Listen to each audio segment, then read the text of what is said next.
Okay. I love, this is the spirit of the Unilever exec. Nitin's very worried that Hanneke, where's Hanneke? Hanneke misread the agenda and booked a flight that's too early. So she's on her way to the airport as we speak. So you get all the food questions, Nitin. What we're going to do is we've saved an hour, I don't know if we'll need all of it, for questions on anything that you've seen in the last 2 days. We'll take probably, if we run to time, we'll take 50 minutes or 45 minutes of that for just an open dialogue now. And then I'll say a few words just to wrap us up, and then we'll be on our way. So with no further ado, let's throw the floor open and see what's on people's minds and what questions we've got. Yes, sir. Right at the back. I'll go first. So 2 questions. The first one is to Sunny. You've come in from Amazon. Amazon's a key client for you. You've come in with this sort of knowledge and experience. As you look at Unilever now 4 or 5 months in versus Amazon, how is it different as an organization? Think about all the things we've looked at today in terms of organizational structure, in terms of the HR approach and so forth. I just want to get a sense of this is what's good at Amazon and not here yet, and maybe vice versa. And then the second question is to deal with the dual listing. This time last year, it had kind of just gone off the table. You said it was a key focus when the chairman spoke and so forth. So the question is, just to update us on that, is it off the table? Is it still ongoing? And I guess to some extent, perhaps more importantly, have you worked out cunning ways of doing what you want to do strategically without actually get the dual listing done? Have you done? Is that some of the work? Is kind of you've worked your way around it rather than just the actual issue itself? Thank you. Very good. So. Reminding my colleagues that we have a worldwide audience dialed in through the webcasting. Please feel free to be as open and transparent as you like on the 2 questions. First one for Sunny, second one for you, Graeme. Great. Well, I'm going to be super transparent in this case. No, so the question was around, what are the big differences between Amazon and Unilever? And I think in summary, it's very simple for me. If you take a look at the 2 halves of a brain, right brain and left brain, Amazon's a very left brain company. Unilever's more right brain. That's probably the quickest summary I could give to you. Obviously, comparing a tech industry with the CPG industry is a very challenging thing to do. I think the beautiful opportunity that we have is that if we can make Unilever more of a tech company, and make it move much faster to meet the needs of consumers, the world will be our oyster. So that's my quick summary on changes and how we can leverage it. Thanks. Okay, so on simplification, I think the best way to describe it is that there remains something that's strategically attractive for us, and we continue to work it, but it's maybe not on the front burner. Just to say what we've done since the events of last year. Obviously, we went back and reviewed in detail from the ground up the conundrum, the strategic benefit, and all of the options, David, that were available to us, and to tackle your sort of dangling little fly on the end of the line at the end of the question. There is no clever solution. In fact, we went back and looked at some more exotic ways of potentially solving the problem. In fact, we kicked it into a couple of independently smart people within the organization in order to get a fresh eye on it. Because, to be honest, we'd looked at it. This was the 4th time we'd looked at it. And we were a little bit, you can get a little bit close to the subject. What was really encouraging was that after that very detailed review, there was no magic solution other than the ones that we were thinking about. So we'll continue to work it. I think what is clear from the process we went through last year is that obviously the threshold of success comfort that we would have to get is extremely high, and that's a new factor. Almost like round 1, affects anything that happens subsequently. And, and I should say, just from some of the discussions we've had over the last couple of days, it's very obvious, again, that everybody understands exactly what it is we're trying to achieve strategically. Everybody understands the strategic benefits of of getting to a single top company, but it just is very, very difficult to see a route to get there from our historic structure. I would remind everybody, on the day-to-day activity of Unilever, it absolutely makes no difference at all. It's a very small number of people who are very intimately knowledgeable of it, who work on it.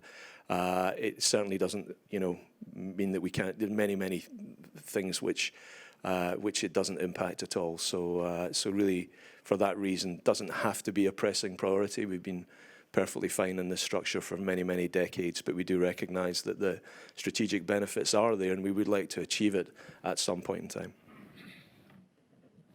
Yeah. Two questions again, please. First, referring back to Amanda's presentation, of the three, I can't remember the phrase you used, but acute issues, it seems that two have been a function of a lack of resources, lack of revenue investment, and one's been a function of overpricing. Is that in any way a result of the group imperative for margin growth? And secondly, just following on from David's point, to get it on the record, could you lay out your thoughts on the desirability or not of splitting the business between food and HPC? Both for Amanda? I'm gonna tackle the first one of those. So I talked about the three acute issues, and let me just maybe do the double click on that, because I'm not sure that is the right takeout, if I may, in terms of what the situation is. So let's start first with dressings. And I talked about that specifically being a competitive battleground. Some of you asked me about that at the break, and so I'll give the whole group the same answer. I've been involved in this business for over 10 years, and it has always been a competitive battleground as well. So it's not new. We know how to play the battle. It's a battleground because it really is one of the most attractive center store categories that exists.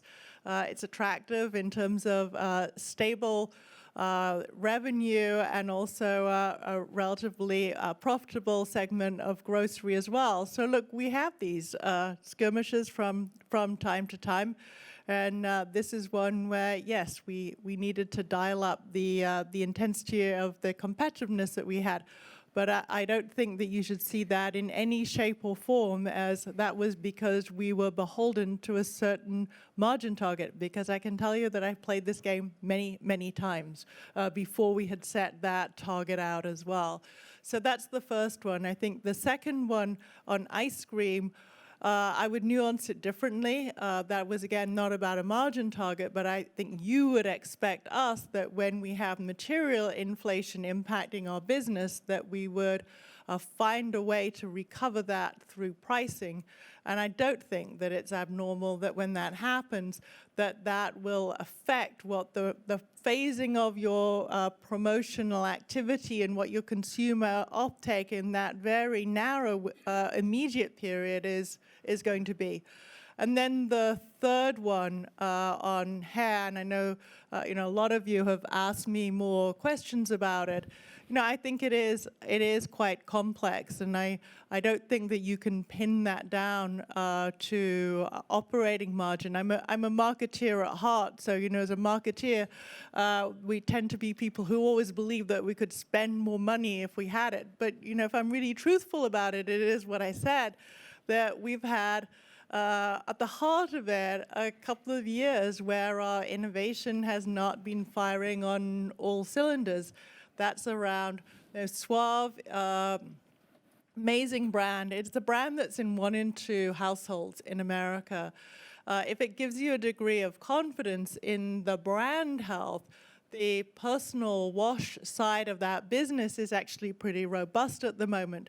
But it's a brand that more recently was built on us being able to bring innovations like argan oil into hair care, but to be able to offer that at a more democratic price point. So let's take it around the $3 mark. And it's a bit of time since we have had something that's had that kind of impact and grip in the marketplace.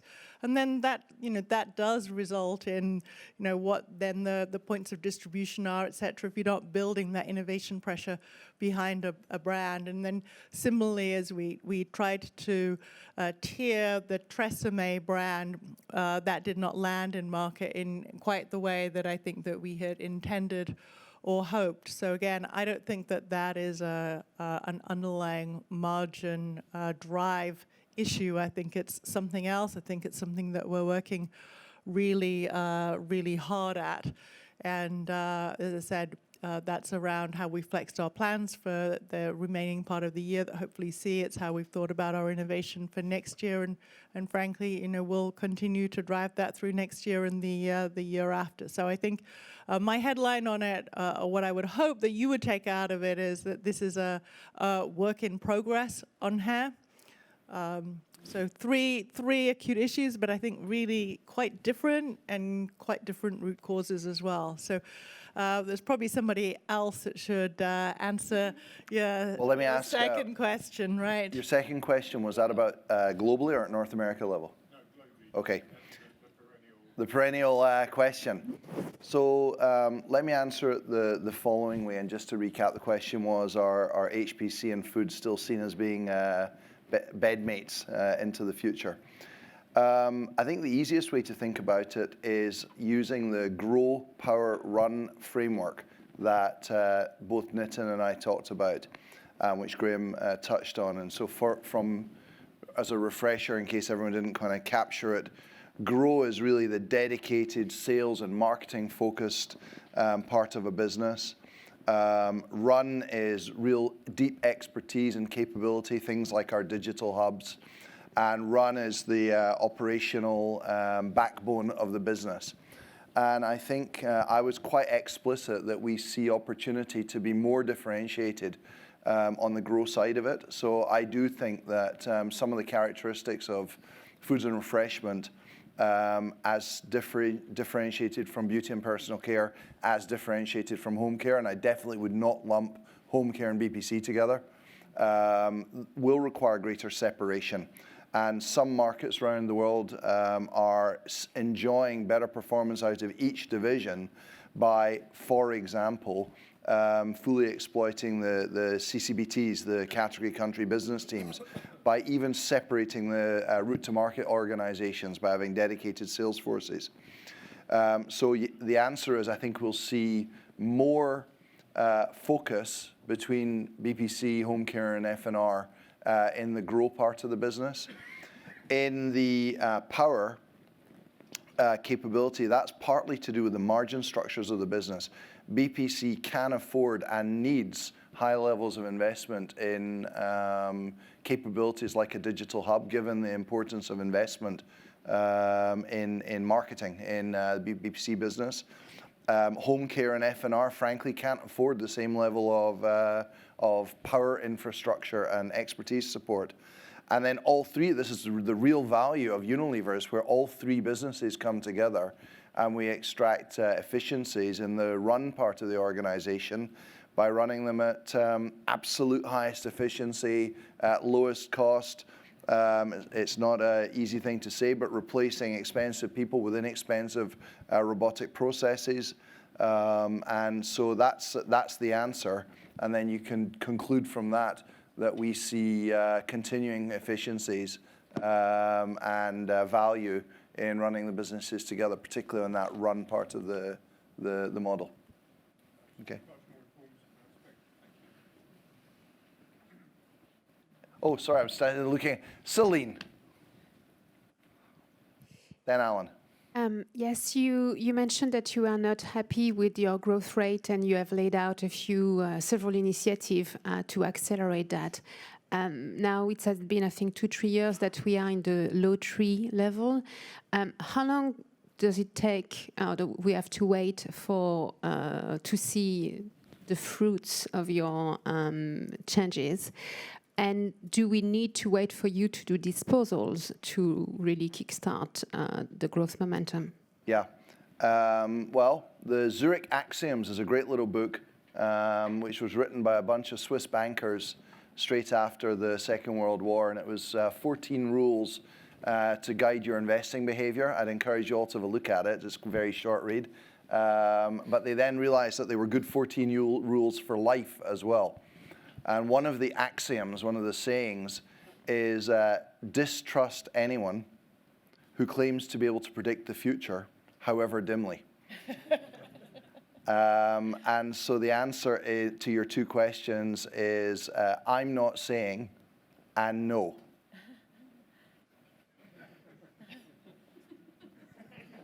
Alan? Yes. I think Celine's feels a little shortchanged on that one. Of course, we want to see a step up in. I'm going to say a few words in my closing remarks that will give you an indication of the kind of time frames that we're thinking on to see a step up. We profoundly believe that there's trapped growth in the business we have today. And we have a very good sense of why we're operating in that 3 to 4% range and not higher. And I'll make some comments that will give you a sense of what the time frame might be for us to get that ramping up. And the second half of your question is you absolutely should not have to wait until we've executed disposals for us to be able to step up our growth. The business that we have today has got lots and lots of trap potential in it. Sorry for being a little abrupt earlier on. Alan. Yeah, my question's for you, Alan. So I think if I understood your remarks in yesterday that you felt Unilever could be doing better on innovation. And I just wanted to maybe get a bit more granularity on that. I mean, where do you think the gap needs to be closed? I mean, is it about not having enough stuff in the pipeline? And just an observation, I mean, without in any way wanting to diminish the importance of purpose-led brands, I mean, we haven't heard a lot these 2 days about, big innovation with superior performance or unique consumer insight that's going to land across, on big brands and move the needle. So is it a case that you've been disappointed with the stuff that's in the pipeline? Is it to do with, as Amanda alluded to, some misfiring of innovation? Is it to do with execution? What needs to be done to improve that innovation? So the actions that we're taking to step up our innovation output, I think will give you a sense of what the problems are that we're addressing and how long it might take for that to start to flow through. So the first thing is, remember Unilever's default model is a decentralized model. If you took controls off of Unilever, everything would default to the country axis. We're very proud of our long local histories and markets. And I think during C4G, we allowed the pendulum on innovation to swing too far to local, and we generated lots and lots and lots of well-intentioned but necessarily small local projects. What we're in the process of doing right now, we're well down the path of doing, is being much clearer category by category. What is the innovation strategy? What is the innovation strategy for deodorants? Where do we want to have our biggest innovation successes? And we're doing that for each category. So the first is to be clear to Richard and his teams and the marketing teams, where's the focus for innovation? Second thing is, and it's very related, is sheer product superiority is a very, very strong predictor of superior growth. And at the moment, the data is that of the products that we test blind versus their nearest appropriate competition, about 55% test as being superior, about 43% test at parity, and 2 or 3% are inferior. So that sounds pretty good. The issue is that we're testing insufficient amount of our portfolio head-to-head, that we have set briefs over the last 3 or 4 years where not frequently enough are we setting superiority as the action standard, and on a balance of being prepared to invest for superior products versus take a lower cost product that delivers parity, we've been more on the latter than the former. All of that is going to change. We're going to test more, we're going to set a goal of superiority, and we're going to be prepared to invest in the products that deliver that. And then finally, we are getting much more top-down on identifying the global priority big hit innovation, maybe Sunny, you could give some examples from BPC and be open. The type of projects that for next year, we're going to say these are the big ones that we want to see run everywhere. We've not actually done that historically. We've allowed our innovation program to be a little bit too much bottom up, and we're going to shift to a much more top down. And just before Sunny opens up, and then I'll give you the last word, Richard, on kind of innovation. It's your thing. We have a very good pipeline of activity for the coming year and the year after. So I think this is more about how we manage our innovation than any lack of inventiveness or capability itself. Sunny? Yeah, so can you hear me? Yeah, so thank you, Alan. Yesterday in my remarks, I was keeping things at a very high level, and I was getting some feedback around, can you be a little bit more specific? So here, I'll be a little bit more specific here. But, when I think about BPC in general, what I'm seeing across our 5 categories is that there's potential to have what I call ideas with impact. And ideas with impact are essentially leveraging the scale of the 21 billion business unit that we have. You can drive big ideas on tiny things, but you're not going to get the leverage on the entire portfolio. So one of the things that we're going to be looking to do in BPC going forward is getting impact across the entire portfolio. So we've got innovations like Dove. We've got a Dove launch coming next year that's going to cut across multiple categories. And we think it's going to be a nice big one. And consumers in our testing absolutely love it so far. Inside the Deos category, I shared Rexona Clinical Protection. That's a fantastic product. It's a fantastic product. If you haven't tried it, you should try it. It's going to be another one that has ideas with impact, and we're going to launch the technology across multiple brands and forms. We've got ideas with impact like Love, Beauty, and Planet, which is a new brand. It's not going to be very big, but I mentioned yesterday that it's going to be in 30 markets, 100 million in turnover by the end of this year, and it's going to continue growing at a rapid pace. That's another idea that's an ideas with impact, because it's going to cut across multiple categories in BPC and get us scale. So those are just a few details of what we're going to do, but there's plenty more. Richard, you want to add anything? Well, I'll be brief because I think you've really nailed it, Alan. I think I can just say a bit of perspective coming in. I've seen lots of companies, R&D departments, worked in lots of funnels, lots of pipelines, and you never quite know when you come into an organisation what strength you're going to see, how much fixing is needed, how full are the cupboards, how bare are the cupboards. And I can honestly say in Unilever, I endorse what's been said. I think we've got fantastic capability in R&D and the marketing teams, and actually a ton of great stuff in the cupboard. And if there's one thing I was going to just endorse, it's to say, let's get the real gems in those that can be scaled, as Sunny said and Alan has said, and really support and drive those a bit less democratically, and keep the speed and agility that we've enjoyed as well. And that's the sweet spot we're going to be going. We're doing a ton of other things about how we innovate and how we speed and how we get other ideas through. But that's the shorter term impact. And there's a lot of good stuff in the cupboard, even for 2020 and 2021, as Alan said. Peter, can you do as Sunny did and just highlight to the extent you can in the context that we're in, what are your ideas with impact for 2020? We, as I explained yesterday, the laundry game is basically upgrading people from bars to powders to liquids, from liquids to unit dose. Unit dose is clearly a big bet for us and going really well in many markets where we are. Then I talked about green cleaning. Across our household cleaning portfolio, we have unbelievable green cleaning innovations, which we are driving in multiple markets. We have a fantastic program for professionals, which we are driving in many markets. And the home care performance has been really decent over the last couple of years. Partly that's driven because our innovation also did well. And, it looks easy taking 7 Gen to 30 markets. It's hard work. And you have lots of learning, but we drive that. very aggressively. The laundress, I just got a note in from Frank, who's the Chinese guy. We launched the laundress this year, I think 3 months after acquisition in China.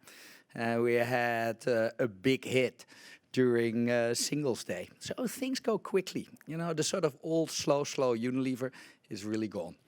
And I think let's judge us next year. Ask the question. Obviously, we're being a little bit cagey about exactly what we're going to do in the next 12 months. But you've heard breakthrough technology on deodorants that we run across the portfolio.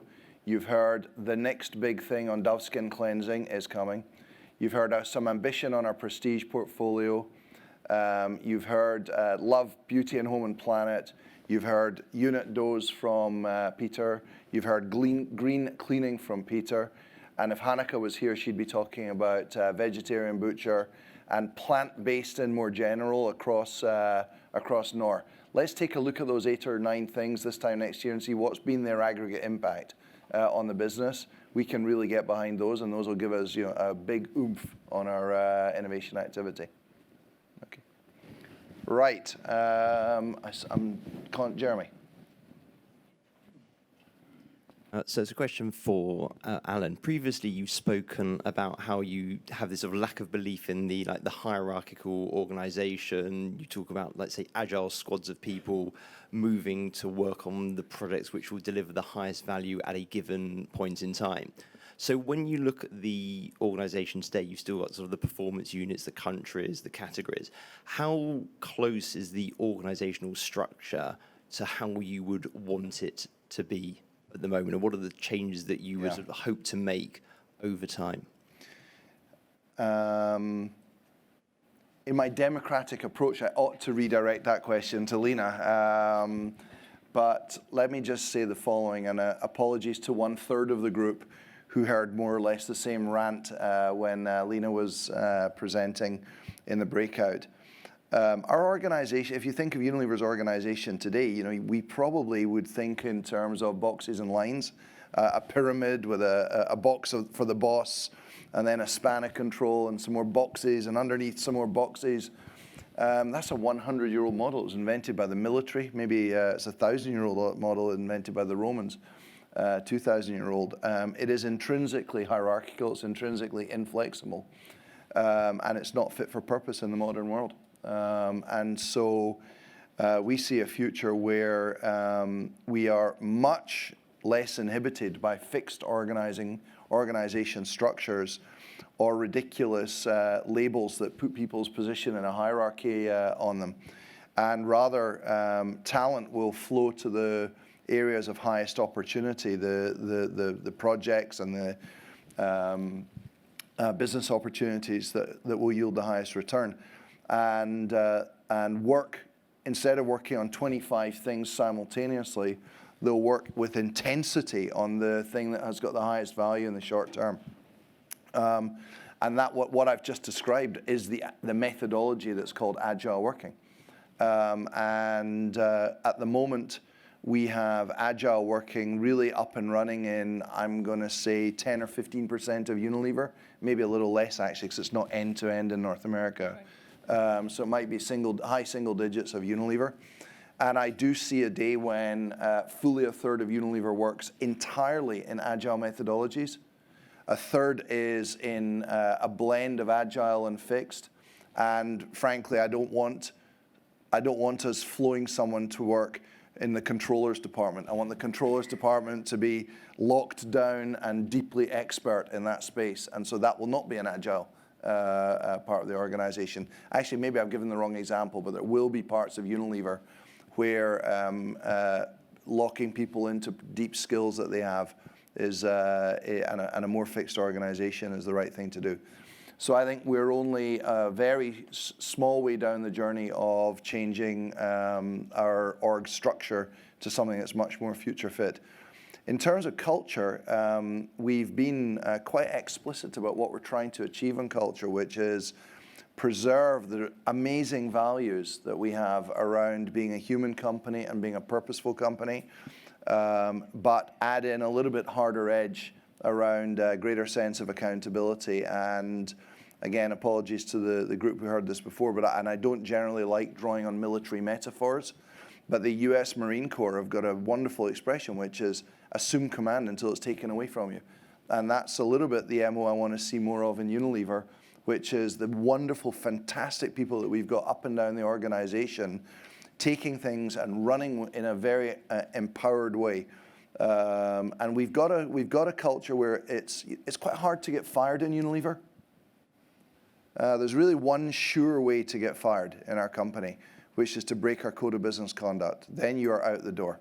But our appetite for forgiveness, when people try something, make a valiant effort, and it doesn't work out, is quite high. And we need to preserve that so that people feel free to experiment and run with things that they feel passionate about and that are aligned to strategy. So a little bit longer of an answer than I would normally give, but I think we're partially down the road on the organization of the future, and we know exactly the direction of travel and the culture of the future. Leena? No, I think that was great. You did a good job. Oh, thank you very much. We're also trying to provide a culture of more immediate feedback in the moment. We are, that's true. And I can tell you on this set of sofas, Leena has absolutely no trouble telling her chief exec when he's not doing a good job. So it's quite nice to hear a slightly positive word for a change, Leena. Thank you. Yeah, Martin. Thanks. I think I know the answer to this, but can we just, for the record, is the margin target still in place? You said in Mumbai it was, you said it was in the summer. I didn't quite hear it or see it on a piece of paper, so... I'm fed up with my own voice, and I know what he's going to say anyway, so Graeme, fire away on that one. Yes, it is, very much is, and Alan has that piece of paper coming up. Where 20% is defined as anything between 20.4 and 19.6. Yeah. I've always seen Unilever as a friendly company. When things are not quite as good as you want, you kind of all team together and let's sort this out. In a way, I'd love to work for Unilever, but has it, for me, Nitin, you're the right person for this. Have things changed around the management table? There are more external faces which are joining all the time. Is it as collegiate and as friendly, or are there little things that are changing to make it, I think, Richard used the word, slightly less democratic? Right. So I'll answer it in two ways. I think if the question is, do we get along well with each other? Do we have a good time with each other? The answer is yes. But the real test of good relationships is also the ability to have the real conversations and the hard conversations, the ability to disagree with each other without having to be disagreeable. And I think this team is, I believe, much, much better than we've been in terms of being able to get along with each other, disagree without having to be disagreeable. And that's an important requirement of any team. Anyone else want to comment on Harold's question? It's a profound question. Or maybe even more broadly about the organization. Peter? I think what Alan has brought us is much more space for having real discussions in the group. And, I'm in business because I enjoy doing business. I like growing. I like making money. Purpose is very important, but I also like the first two. And having tough discussions with each other, I think is a really good thing. And I think Alan allows it to have real discussion in our executive team meeting, and they are sharp at time. And they're not always pleasant, but on the issue and not on the person. And the only thing I wanted to build on it was you have to work at it. It doesn't happen automatically. And I think, again, under Alan's leadership, we've spent time together. We have a team coach, believe it or not, who tells us feedback in the moment of how we, got the outcome we wanted or not. So you have to work on it. You have to put the strengths of the team together and work on it. The only thing I would build, just being the new guy on the team, is we do have disagreements. And I've been on teams where the disagreements, you walk out of the room and you just continue to disagree. And you don't make a decision, you never move on. We have a great relationship here where we disagree and then we commit and we act as if that decision is our own. And I think that's a beautiful quality, and if we continue to do that, it'll serve us very well. Yeah. I thought you said you were all questioned out. I've got one more. All right. One. I wanted to ask about growth from a country lens, because we've so far focused on strategies behind growth, such as digital innovation, purpose. But if we think a step below that, and maybe by country, which geographies are going to accelerate growth in the next 2 years? Because from the regional presentations, it sounds like North America, Brazil still have some challenges. China's already doing very well. So just interested to get your feedback on that sort of second derivative. Which countries are you hoping to accelerate? Let me answer the question in terms of where will most of our growth come from, which is different from which countries are going to accelerate, because several could accelerate from relatively low levels. But the biggest impact on our growth is going to come from parts of Asia. If you take South Asia, if you take China, these are likely to contribute to a substantial part of our incremental growth as we move forward. Both are large businesses, both economies are growing, slightly slower than what they had in the past. We've got strong businesses there, which we feel good and confident about that they will power growth and will be the most sizable contributors to our growth over the next 3-4 years. I also want to call out the next wave of rapid growth emerging markets, where I think if you were able to decompose our forward projections, I think you'd be quite surprised at just how important Bangladesh, Pakistan, Myanmar, and Ethiopia are going to be. There's absolute euros of growth going to come out of those 4 markets and a few others, which I'll stop there, which would look very attractive. Yeah. Just a question, I think, for Graeme, but just about CapEx. I think you showed the chart where, a number of years ago, it was about 2.4. That represented a level of underinvestment that you weren't comfortable with, caught up to 4.2. And then, today I thought you said it was going to round to about 2.5 for the year. What's the difference between 2.4 a number of years ago and 2.5 today that those can be sort of, this one can be right, that one can be wrong? So that's part one. The second part is just as you think about 3P and other methods of outsourcing, sort of what are the unintended consequences of that, particularly across the industry, right? A lot of people are doing that. Does that enable third party, which lowers the barriers to entry elsewhere? You have the willingness to put that capital in place if it means protecting something that you don't want a third party to offer to somebody else. So those two, please, on CapEx. So I guess the first thing, I should probably have said this in the presentation yesterday.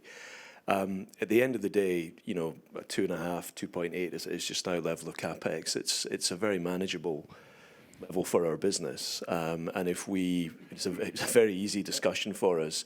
If we see a growth opportunity that requires CapEx, we very rarely have an anxious discussion about spending that money. It's an easy discussion. To your point about the 2.5 or 2.8, whatever, looking like the 2.4, I think you need to appreciate that the world is radically different between those two states. And we were underinvested over multiple years, I think. The best example, actually, is where has a lot of our capital actually gone in the course of the last 5 or 6 years, actually right here in North America. North America was a tremendous recipient of both restructuring investment and capital investment for over the last several years. That was still in catch-up mode. I mean, I think, Amanda, about the tea business in North America, I mean, we literally were making Lipton tea bags with machines that were 80 years old. I mean, unfortunately, a museum didn't want to take them off our hands, but the investment that was made in there was a true catch-up investment. And the world has changed. I mean, you're on the right point. I mean, this ability to secure manufacturing of a very high quality through third parties is the unlock to everything. Almost every one of the businesses we bought does not have its own supply chain. Mark, in his presentation yesterday, I think, was very clear on the impact that technology can have. But does it lower barriers to entry? Well, yes, in a way, I guess. But I think something that Rohit touched on in his presentation in China, if you want to see the real impact of high velocity tech-enabled, third-party-enabled launch. You look in China, and the two categories that he mentioned, where you get 200 new entrants in the category in a single year. But he also said at the end of that, don't worry too much. Most of the 200 disappear 2 or 3 years later. And the way to think about it is there's a new competitor in any one of the markets in which we operate, which is, and it's not a very elegant term, but it's a bee swarm of local competition that now occupy that particular space. Very, very few of them, if any, move on to become a viable competitor to somebody that has the sort of relative market share positions that we enjoy there. So it's a different world. It's all the things we've been talking about. I mean, radically different, and that extends into how we think about capital in the company. Maybe 2 or 3 more questions. Yeah. Hi there. We've heard a lot about obviously brands with purpose and the importance of that over the last couple of days in accelerating organic growth. Are there any sort of parts of like categories or brands which, Alan, you sort of scratch your head and think, I'm not sure how we're going to apply purpose here to really make a difference? Just when you think there will be some brands that can never find an issue in society or a planetary issue where they can be relevant, you get surprised.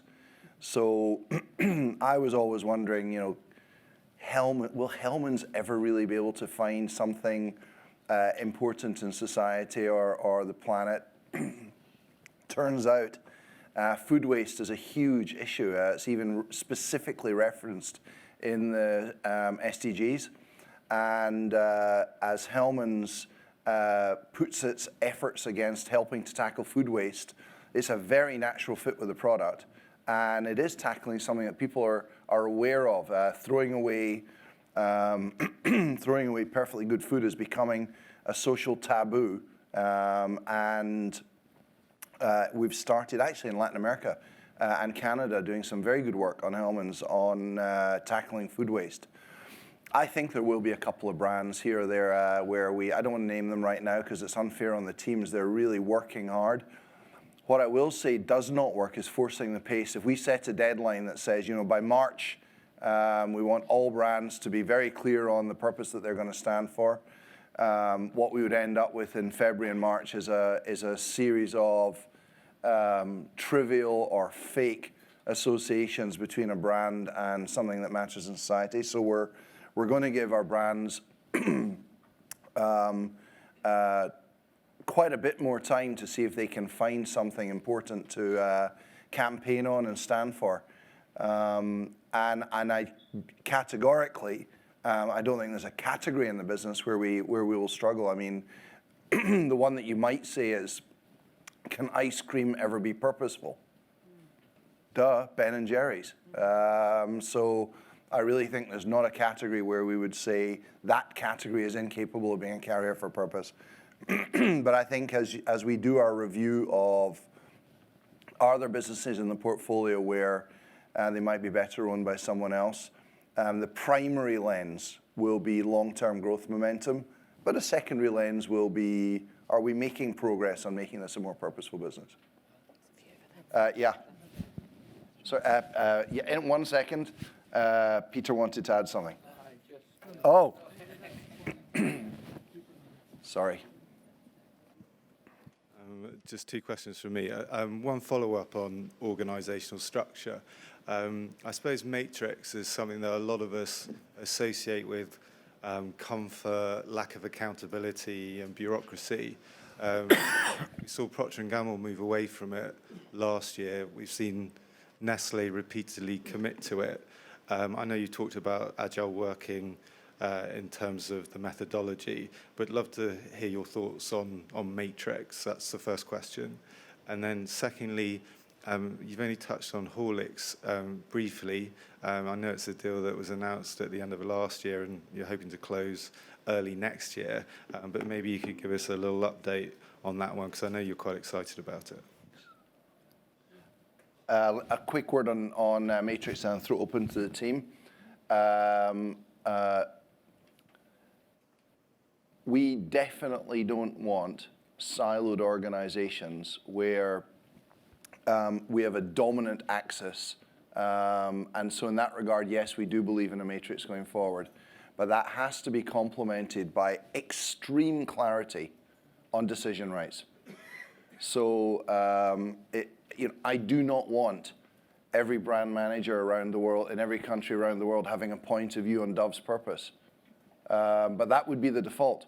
That would be the default. Similarly, I don't want the global category teams pestering the markets on pricing and distribution levels in a given month. That would be wholly inappropriate. It's not their decision. So the very short answer is yes, we're committed to a matrix, but we're even more committed to extreme clarity on decision rights with consequences for people who don't get the program on those decision rights. That's the approach we're taking. You want to say anything else? Yeah, I could say something. But in the discussions of the last couple of days, not everybody realizes how flat Unilever is as an organization.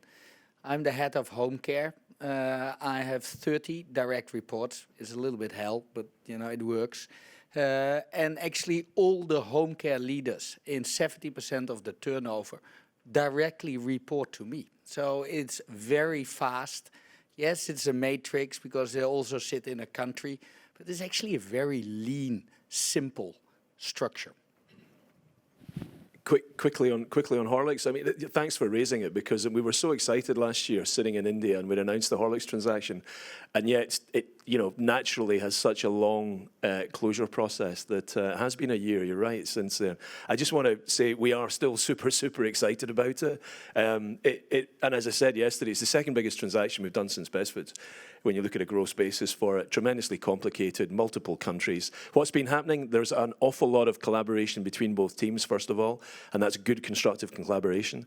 There's a lot that has to be gone through from a regulatory perspective in India. That's going okay. That even goes through court processes, etc. So it's complicated because of the particular structure of the deal itself. But one of the members of the team who's missing today, because we need him to sell more stuff as we close the year, is Sanjeev Mehta, but one of the great business leaders in Unilever and very experienced person, and he and the team in Hindustan Unilever are absolutely laser focused on making sure that Horlicks acquisition closes just as soon as we can, and we get all the benefits of that very quickly. Ritva, do you want to add anything on the Horlicks process? It's squarely in your bailiwick. Right, happy to. So indeed, India, it is a very regulated environment, and 3 separate approvals are required from different authorities and courts, and the process is moving. And so we are optimistic that we'll be able to close the transaction relatively soon. I think maybe one more question. Yeah.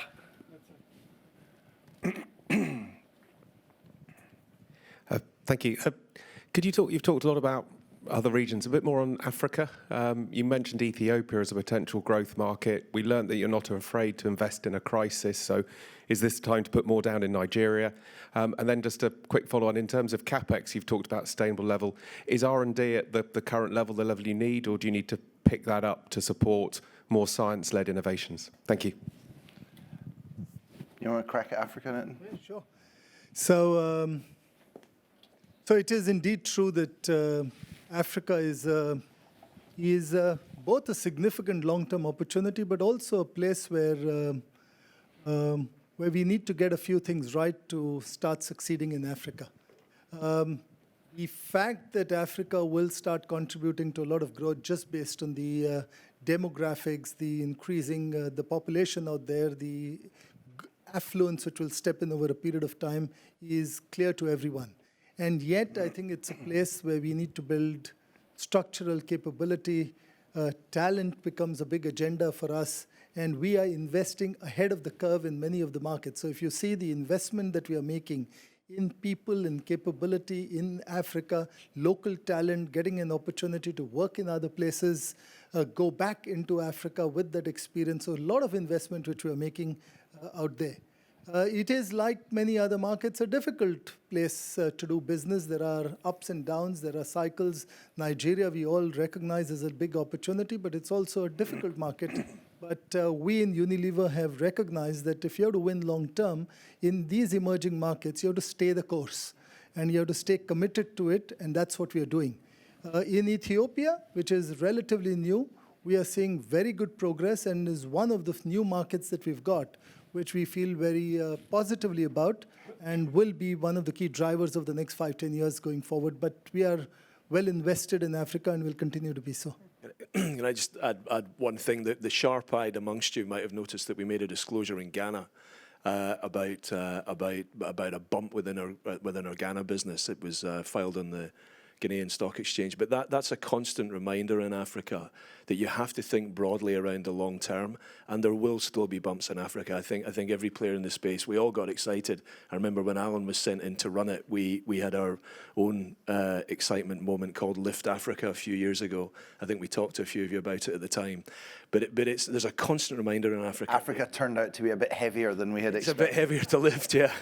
And we've had a few of those bumps, and so that, we'll continue to have speed bumps along the way in Africa. On R&D, I'm going to take the risk of an unwanted budgetary request and ask Richard to pick up the question on sufficiency of funding. There's a handover and a warning in that, which is nice. So no, the honest answer is, so I've taken a hard look at all aspects of R&D coming in, as you'd expect. I think we've got a good sufficiency in our R&D spend. I think there's a couple of reasons. So one is the scale we have, given the size of the business. So we get a lot of efficiency through that for our fixed costs, our sites, etc. The second thing, which I don't think has been talked about too much, and maybe we'll have a chance in a future meeting, there's a ton of digitalization going on in R&D. You saw some of the supply stuff from Mark. But a lot of what we do on the more routine work, we're actually using digital models, stopping a lot of routine technical testing, getting predictive about the work we do, and actually drive incredible efficiencies and costs out doing that while still delivering the same output. And the other thing is we've got great partnership programs with suppliers and others, so we get a lot of tap into our partnership R&D departments and other partners around the world. So we get a lot of bang for the buck for the R&D here. And the other thing I think is if we had a big opportunity that we really thought was worth investing in, I think we've got the environment and the team where we would talk about that and we would put that investment in. I understand why you might ask the question, because you can't really benchmark Unilever's R&D spend against any other company. So what we've done is we've looked at what do we spend on BPC and compared that with other BPC companies, ditto for home care, ditto for F&R. And it's quite differentiated within Unilever, appropriately so when you do that benchmarking. When you add it all together, it's in the right parish. And if we thought we could get more growth by a little bit more investment, we would do it in a heartbeat. I wanted to just use one final story, and then I'll wrap up. Some of you, one of the nice things for us about coming to these events is we learned something too. So I learned something about the Ice Cream Now plans for North America yesterday. And the team downstairs who are working on the delivery of ice cream, e-commerce delivery of ice cream, said, we think this can be a $100 million business next year, but we would need 10 million of CapEx on cabinets. I said, send me the proposal tomorrow. We would never, ever constrain growth through operating CapEx. It's not a constraint we should have on our business. Okay, on that, let me bring us to, please stay, it's very reassuring for me. I've had a choking attack in the questions and a panic attack because I couldn't find my glasses, which are always on my head or in my pocket, and I realized they're on the podium, so this is really good news. Let me start with a couple of thank yous. Normally you put the thank yous at the end, but let's innovate. Well, we had two chairmen with us for yesterday, and in absentia, let me once again thank Marijn for being really a good partner and a good chair, but also thank Niels, who is engaging rapidly, and I think will bring a new twist to the role of chair. And one that I feel we're going to enjoy. He's a really engaging, experienced leader. I do want to not miss the opportunity to thank Richard and all the IR team. who I think do a fantastic job preparing for and hosting these events. Well done. Thank you very much indeed, team.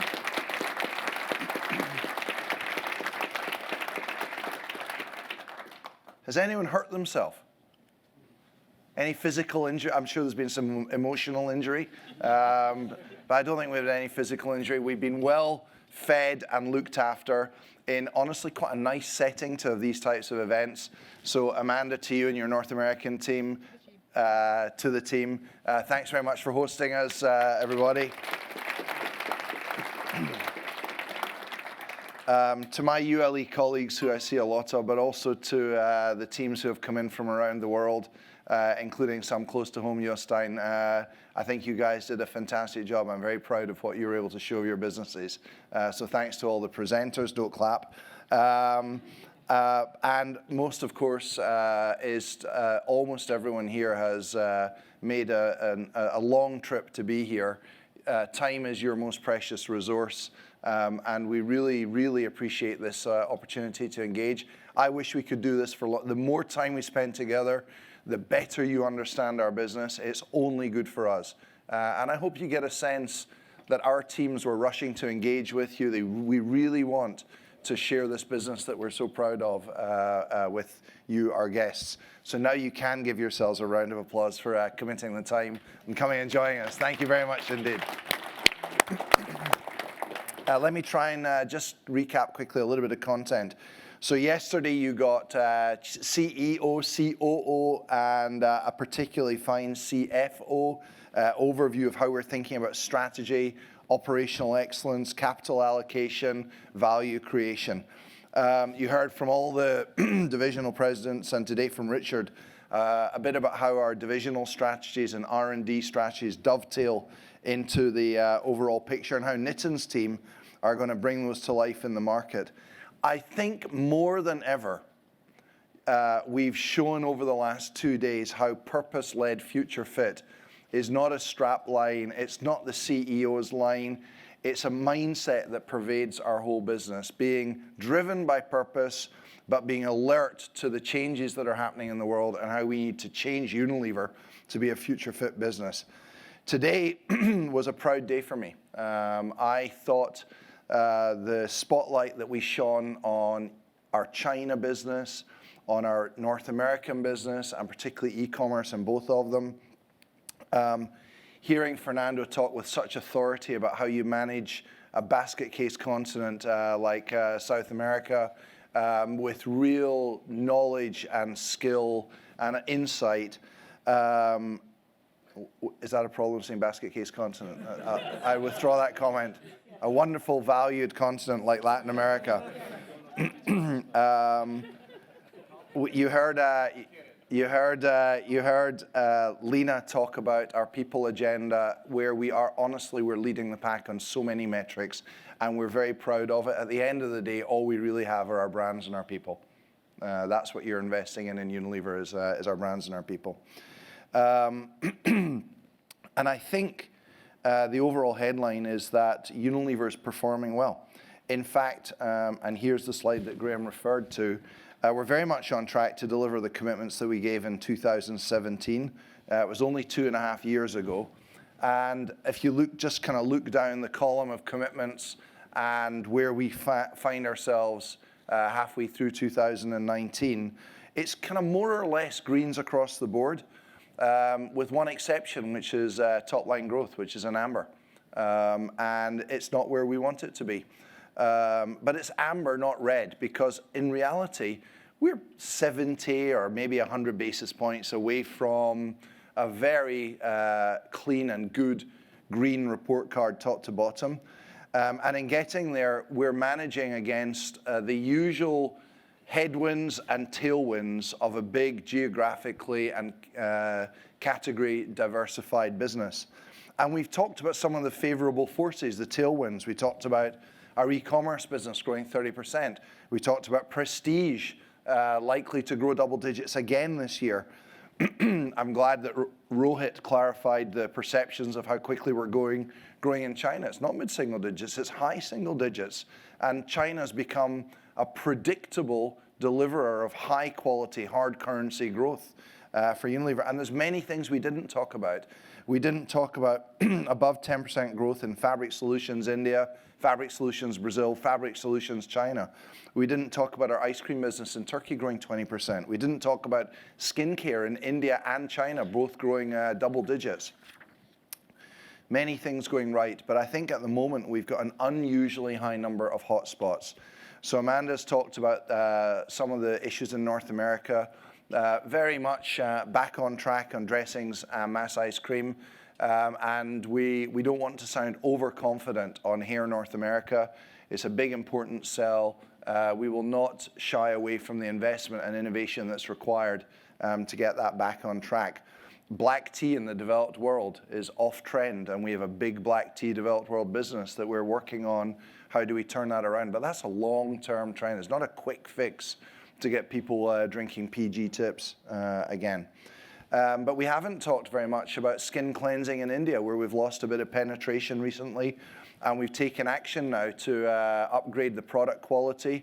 We're back in a superior formulations in skin cleansing in India. We haven't really talked much about hair in China, also facing the very tough competitive headwinds. Just as South Africa and East Africa come strong, we face slowdown in West Africa, a chronic slowdown in, an acute slowdown in Ghana, but a little bit of a chronic slowdown in the rest of West Africa, including the big market Nigeria. And we haven't really touched at all on Germany, which has been a drag for some time on our business. These are big sales in big markets. So Celine, it's not an immediate turnaround, but we know exactly what the problem is, and we know what the solutions are, and we're working on them with laser focus. And when we do, we are confident, I'm very confident, that we'll close that 70 to 100 basis points gap on the top row of this matrix and be back with a performance where it deserves to be. You know what we're going to do about that. We're going to leverage the portfolio. We're going to leverage our geographical footprint. We're going to leverage into faster growing channels. And we're going to put purpose end to end throughout our organization. It is the fuse for our brands. It is the inspiration for our people. But we're going to turn up the dial and the joy and the fun on innovation. We've got lots of innovations that if we did them in our normal way, they would be small to medium-sized innovation. But by applying the approaches that we've just discussed now, we'll be able to make them from medium-sized innovation to big hit innovation. Watch this space on the specific projects that we mentioned from the sofa. And we'll have a no-compromise approach on product superiority. There will be no margin constraint on winning products. We will have winning products in a higher proportion, a measured higher proportion of our portfolio. And we will be setting the pace on what it means to be an excellent marketing organization with creativity at the heart of our brands. And all that fueled by continuous savings delivery in excess of 2 billion euros a year. You know our model. It's a long-term model. It's driven by the extraordinary power of compounding and investment in the levers of growth. We need the fuel to make those investments. When we do all of this, we will realize our vision of being the global leader in sustainable business. We will ensure that Unilever enjoys the full valuation that we deserve.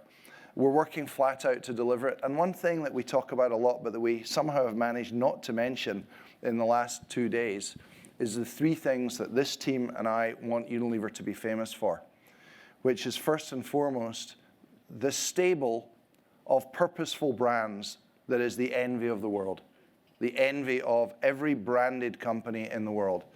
Secondly, a culture and an organization that is setting the pace on what the future of work in a fast-changing world looks like. And thirdly, proving unambiguously the case that sustainable and responsible business drives superior financial returns. Those are the 3 things that this team and I want Unilever to be famous for. Thanks for your support. Thanks very much for your time. Thank you for your continuing commitment. Be safe, travel well, and we'll see you all soon. Thanks very much.